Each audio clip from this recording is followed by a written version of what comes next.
ബയോളജിയിൽ A+ഉം മാത്സിൽ A+ഉം ഡിഗ്രികളും നേടി ലോകത്ത് ഞാനെന്തോ നേടി എന്ന് മനസ്സിലാക്കുന്ന മക്കളോട് ഏറ്റവും വലിയ ഡിഗ്രി പെറ്റ ഉമ്മാനെ മനസ്സിലാക്കല, സ്വന്തം മാതാവിനെ തിരിച്ചറിയല. ഒരു ഉമ്മ പ്രസവിക്കുമ്പോ അനുഭവിക്കുന്ന വേദന എത്രയാണെന്നറിയോ? ശരീരത്തിന്റെ കൈയിന്റെ എല്ല് പൊട്ടിയാൽ 10 ദിവസം ഉറക്കം വരാതെ തിരിഞ്ഞും മറിഞ്ഞും കിടക്കും നമ്മള്.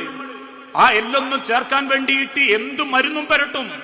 എന്നാൽ ഒരു ഉമ്മ പ്രസവിക്കുമ്പോ ആ ഉമ്മാന്റെ ശരീരത്തിൽ അനുഭവപ്പെടുന്ന വേദന വൈദ്യശാസ്ത്രം രേഖപ്പെടുത്തി 22 എല്ലുകൾ ഒരുമിച്ച് പൊട്ടുന്ന വേദന. എങ്ങനെ? 22 എല്ലുകൾ ഒരുമിച്ച് പൊട്ടുന്ന വേദന. ആ വേദന സഹിച്ച് പുറത്തു വന്നിട്ടും നമ്മളെ വെറുക്കാത്ത ഉമ്മ, ആ വേദന കൊടുത്തിട്ടും പുറത്തു വന്ന നമ്മളെ മരണം വരെ പ്രാണനെ പോലെ സ്നേഹിച്ച ഉമ്മ, ആ ഉമ്മയെ ജീവിതത്തിന്റെ ഓരോ സെക്കൻഡും പരമാവധി ഏറ്റവും നല്ല സ്വഭാവത്തോടെ സമീപിക്കാൻ നമുക്ക് ഓരോരുത്തർക്കും സാധിക്കണം.